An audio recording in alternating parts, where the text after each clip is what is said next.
pessoal, tudo bem? Bem-vindos mais uma vez aqui ao Respeito à Geografia. Eu sou o professor Éder e hoje nós falaremos aqui a respeito deste assunto aqui, ó, Aquífero Guarani, um importante reservatório de água doce que nós temos no território do Brasil e vizinhos também, conforme comentaremos aqui na aula de hoje. Note só, o que nós temos no nosso canal agora é uma tentativa de gravar assuntos envolvendo a água, não é? As bacias hidrográficas, as regiões hidroconflitivas e tal. Nós já gravamos um vídeo aqui sobre a bacia hidrográfica do Rio Nilo e eventualmente a disputa que existe entre o território do Egito, questionando o uso d'água por parte do Sudão. Então, o link na descrição, você pode acessar o conteúdo aí para se interagir do assunto, não é? Repita-se, playlist sobre água. Outros assuntos envolvendo bacia hidrográfica, transposição do Rio São Francisco e assim por diante, pensando aí nas provas vestibulares, Enem e concursos militares como um todo, ok? Vamos adiante então. Pessoal, o Aquífero Guarani tem uma extensão territorial bastante curiosa, né? Então comecemos aqui rapidamente abordando o tamanho, né? Qual que é a extensão territorial do aquífero. Primeiro, o que é aquífero? Nada mais, nada menos do que água armazenada no seio das rochas, a água que está armazenada ali há alguns milhões de anos. Vamos comentar isso daqui a pouco, detalhando algumas coisinhas. Mas primeiro, observemos que o Aquífero Guarani tem 1.200.000 quilômetros quadrados. Então nós temos um reservatório de água doce cuja extensão territorial é bastante considerável, 1.200.000 quilômetros quadrados. Pessoal, só para termos um dado comparativo, a França, por exemplo, é um país que tem 550.000 quilômetros quadrados.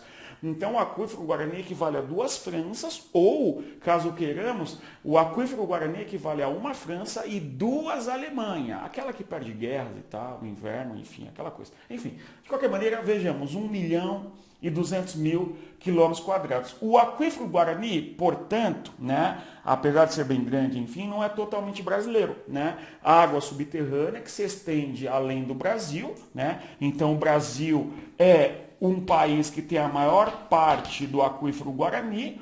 O Aquífero Guarani se distribui nos territórios do estado de Rio Grande do Sul. O Aquífero Guarani também está localizado no estado de Santa Catarina, no estado do Paraná, no estado de São Paulo, no estado do Mato Grosso do Sul e também parte do Mato Grosso, né? Então, em vários estados do Brasil, nós temos a localização de água subterrânea aí do Aquífero Guarani, né?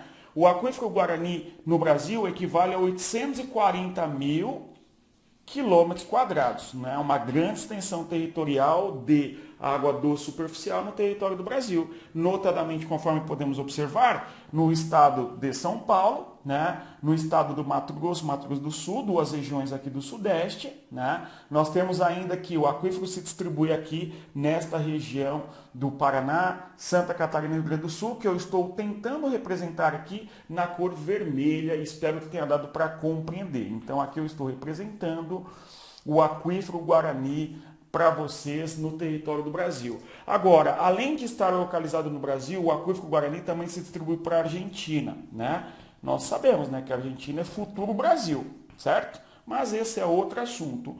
No caso do território argentino, o Aquífero Guarani se distribui numa extensão territorial na casa dos, né, mais ou menos 240.000 quilômetros quadrados. Então, o Aquífero Guarani no território da Argentina equivale a mais ou menos 240, 250.000 quilômetros quadrados, enfim, né?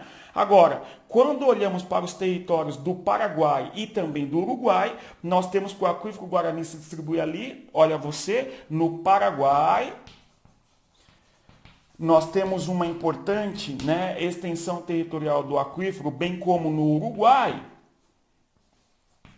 E nestes ambos países, a extensão do Aquífero Guarani equivale a coisa de 60.000 quilômetros quadrados, mais ou menos, em cada país. O que percebemos aqui, portanto, é a maior parte, a maior extensão territorial do Aquífero Guarani está no território do Brasil, né? Então é no Brasil que se distribui o Aquífero Guarani em grande quantidade, embora esteja também distribuído nesta região aqui, ó, no Paraguai, na Argentina e também no Uruguai. Então, nesta região aqui, nós temos a extensão territorial do aquífero Guarani. Eu tentei representar aqui para vocês justamente o limite territorial do Brasil, a fronteira do Brasil com o Paraguai. Espero que dê para entender aqui, ó, nós temos o Paraguai, né? Aqui nós temos a Argentina e aqui por fim nós temos o Uruguai, né? Futuro Rio Grande do Sul meridional, não é que o Brasil vai expandir território, aquela coisa, né? No meio militar nós sabemos bem disso, enfim. Veja só, o aquífero Guarani então é água subterrânea que ocorre nesses 4 países.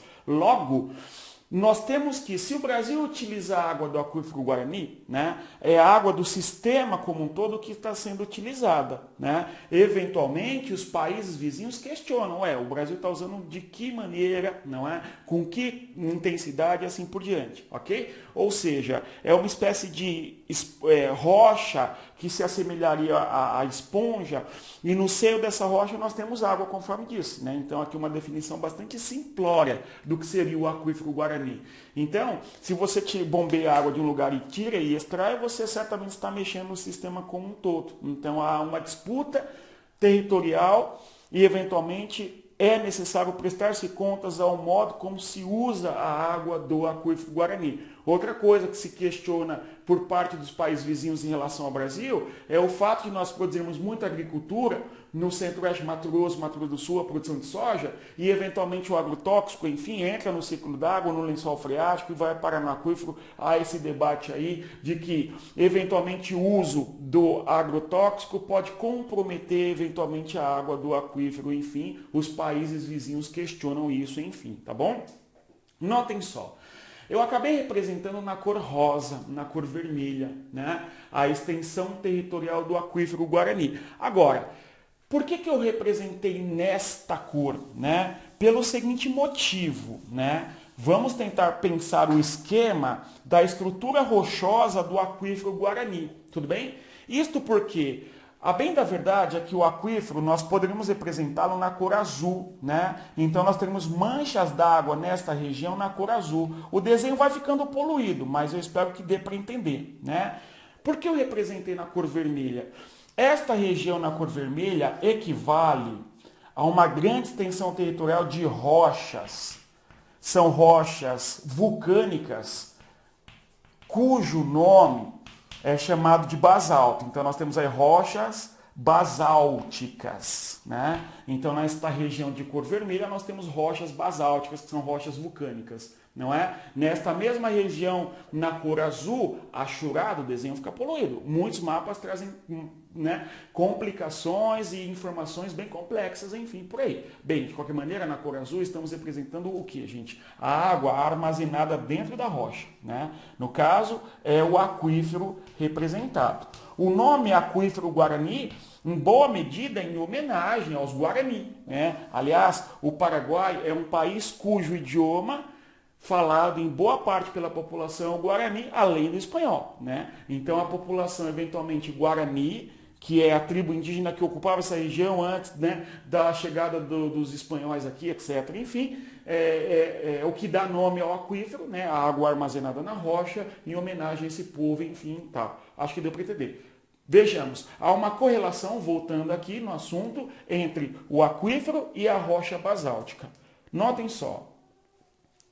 Imaginemos que nós vamos fazer uma viagem, né, do ponto A para o ponto B. Né? Nós vamos fazer uma viagem do ponto A para o ponto B e o objetivo deste traçado que eu vou fazer aqui na lousa é nós compreendermos a estrutura rochosa do aquífero Guarani, não é? Então nós vamos fazer uma espécie de viagem traçado na lousa do ponto A para o ponto B. Enfim, acabei me estendendo no modo de abordar aqui. Mas vejamos. Imaginem vocês que nós estamos no estado de São Paulo, né? Representando aqui o estado de São Paulo, e no interior do estado de São Paulo é onde nós temos a presença, aí, por sua vez, do aquífero Guarani. Né? A profundidade maior do aquífero Guarani chega a 1.500 quilômetros, não é? É uma profundidade bastante considerável, enfim. Então vejam só, estamos aqui no estado de São Paulo, vamos fazer um trajeto do ponto A para o ponto B, né? Então vamos fazer esse trajeto aqui, eu presumo que tenha dado para compreender, né? Então eu estou pegando o estado de São Paulo, fazendo um recorte, colocando aqui, representando esse nosso estado paulista aí, enfim, ok? Vou apagar aqui o esquema maior para fazer um esquema topográfico, ok? Um perfil longitudinal. Pessoal, é o seguinte. Então imaginemos que nós temos este ponto A e este ponto B, né? E nós vamos fazer eventualmente este trajeto, esta viagem de um ponto para o outro, né? Observem vocês aqui o que eu estou representando. Eu estou representando o perfil do relevo, né? De uma maneira bastante grosseira. Notem vocês, eu mencionei no começo da nossa aula que a água armazenada no aquífero data de alguns milhões de anos. Então, assim, há muito que se discute que a água que nós temos armazenada no aquífero Guarani teve origem nas chuvas que ocorrem no contexto do Mesozoico, que é uma era geológica. Então, você tem a quarta era geológica, o Mesozoico, que começa há 250 milhões de anos e, eventualmente, a chuva vai se armazenando no interior dessas rochas sedimentares. A rocha sedimentar é muito porosa. Você tem que considerar aí que essa rocha sedimentar se assemelha bastante à esponja de lava-louça, conforme eu dizia, né? Que tem uma capacidade muito grande de absorção d'água. Então, olha só, choveu bastante e, por sua vez, nós temos aqui uma estrutura rochosa que eu estou representando com estas linhas. Essa estrutura rochosa se estende aí pelo interior do estado de São Paulo. Essa estrutura rochosa é de rocha sedimentar, não é? É uma rocha sedimentar cujo nome é chamado de arenito. Então, o arenito é um tipo de rocha sedimentar que tem a formação geológica no contexto do Mesozoico, né? Pois bem, Mesozoico é uma era geológica, dê uma olhada naquela tabela, enfim, né? Das eras geológicas. Arenito, rocha de arenito. Dentro dessa rocha de arenito, nós temos então aqui, portanto, a localização de água, né? Que água é essa? É a água armazenada do aquífero. Essa água aí do aquífero está lá localizada dentro do arenito, enfim. Note que houve no contexto ainda do Mesozoico, né, um pouco mais para cá, no Mesozoico mais tardio, muita erupção vulcânica quando separa a América da África. Então você tem a separação dos dois continentes, existe uma grande atividade vulcânica nesse momento, né? Uma grande atividade vulcânica nesse momento e deposita na superfície, né, no território aí, grande quantidade de lava vulcânica. Essa lava vai esfriar e vai virar um tipo de rocha chamado de basalto, né? Então, basalto é um tipo de rocha vulcânica que esfria na superfície. Então, olha só que coisa muito interessante. Do ponto A até o ponto B, se nós cavarmos um pouco, nós estamos no basalto. Basalto é uma rocha magmática, é uma rocha também chamada ígnea ou magmática, enfim. Essa rocha vulcânica não é tão porosa, o arenito é poroso. Então o que acontece? A água ficou armazenada nesta região aqui das rochas areníticas, na rocha porosa, e não evapora em boa medida porque em cima nós temos uma camada importante de basalto, que é uma rocha cristalina, difícil, né, de ter poros, diferentemente da rocha do arenito. Então, de certa maneira, podemos pensar de maneira grosseira que o basalto é uma tampa, entre aspas, né? Então não evapora eventualmente aí a água do aquífero. Coisa curiosa ainda é a seguinte: nós temos em cima do basalto um tipo de solo muito específico no interior do estado de São Paulo aí, bem conhecido, né? Que é o solo de terra roxa, importante solo do italiano na sua produção de café para a história econômica do nosso Brasil, do estado de São Paulo, etc. Tal.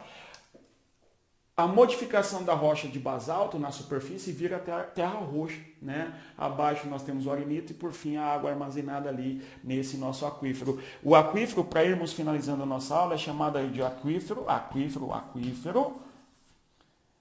arenito, basalto, ok? Já vi questões abordarem da seguinte maneira: o aquífero basáltico, o aquífero arenítico, né? Ambas estão corretas. É mais adequado que nós mencionemos como aquífero arenítico ou arenito basalto, tudo bem? Que se refere, portanto, à estrutura rochosa onde o aquífero se distribui. Então, no interior do estado de São Paulo, por fim, finalizemos, nós temos aí o aquífero e, além de termos o aquífero, nós temos também tipos de rochas que são os arenidos, que é rocha sedimentar, tipo de rocha na superfície, que é a rocha basalto, e tipo de solo, que é o solo de terra roxa, certo? E, por sua vez, isso se estende não só no estado de São Paulo, isso se estende aí em boa parte aí dos continentes não, né, gente? Dos países vizinhos ao Brasil, conforme eu comecei mencionando, onde se localizava o tal do nosso importante aquífero Guarani, certo? Então, o objetivo aqui da aula de hoje foi mencionar que há uma disputa pela água, porque ela não é brasileira, ela é internacional, não é? Entretanto, eu foquei muito mais no processo de descrição físico, da geografia física do aquífero. Eu espero que nós tenhamos compreendido. Pois bem, eu termino por aqui. Muito obrigado. Respeitem a geografia. Boa prova e até mais. Tchau.